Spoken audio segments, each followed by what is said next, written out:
guys, it's Miss Emily back here to show you how to do our super cool science experiment this morning. We're going to do a leak-proof baggie, and as a reminder, I'm going to go over the things that you're going to need. If you already have them, then this part will just go real quick. So you need a baggie of some sort, gallon size, sandwich, quart size, doesn't matter which one. You need some water. That's what I have here in my little water container. You're going to need a dish or something that will help if this goes wrong to catch the water, or you can do this over your kitchen sink, which is probably a better idea. You're also going to need some food coloring if you have it on hand. If not, you can just do this with clear water. I'm going to use a little blue food coloring. And you're going to need some super sharp pencils. They need to be really sharp. If you don't have sharp pencils, you can try to do it with ink pens and see what happens. You can also try this later.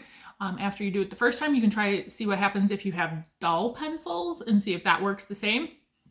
So this gives you kind of a few options to do. Otherwise, let's get started. I'm going to use a quart size baggie for mine. It doesn't matter which size baggie you do. Whichever one you do pick, you're going to want to fill a little over halfway with water. I'm going to pour my water in here.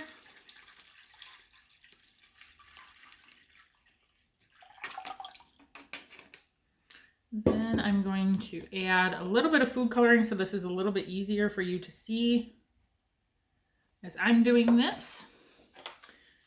Take my pen, because I don't have a spoon. I'm going to take my pen, just stir that up a little bit. I have a towel off here to the side just because you never know when you might need it.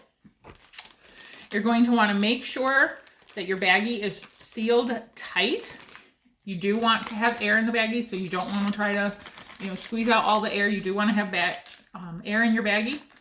And it's about a little over halfway. All you're going to do is with your super sharp pencils, you're going to stab them through your baggie. You want a little bit on both sides. And then try another one.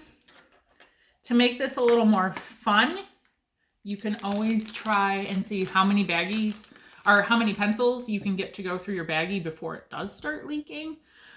That could be a fun little activity to do with this. Otherwise, you're just going to keep poking them through. Once you feel like you have enough, then you can just start all over.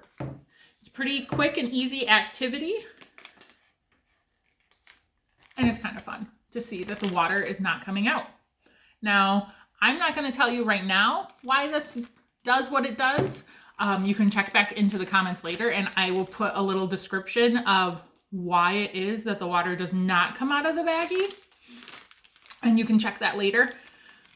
It involves some pretty big science words. So for our littler friends, they might not quite understand, but I will put a description of why this works the way it does into the comments later. Otherwise, have fun with your science experiment and let me know how it goes. Take a picture, leave a comment, anything you want. Till next time. Bye, friends.